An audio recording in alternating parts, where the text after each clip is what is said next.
All right, today in Garage Mahal, this is a 2008 Dodge Avenger, and a customer is complaining about his wipers were stopping when it was raining. So I greased up the linkage, I put a new motor, but the problem was this.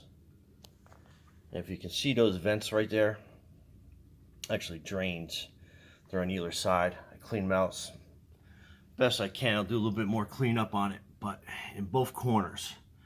So what was happening was the motor was actually becoming submerged, and the linkage was not only pushing the windshield wipers and the rain off the windshield, but it was also pushing the water around in that drain.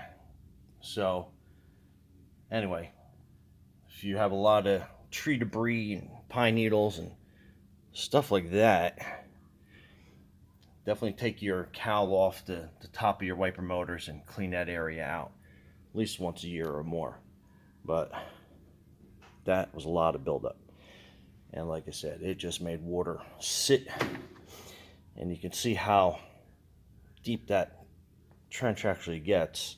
So if you don't clean those little holes out, it's just going to fill up with water and cause your wiper motor to wear out faster and bog down. Hope that helps. Thanks. Garage Mahal, Brian Niskola. Thanks for subscribing and liking.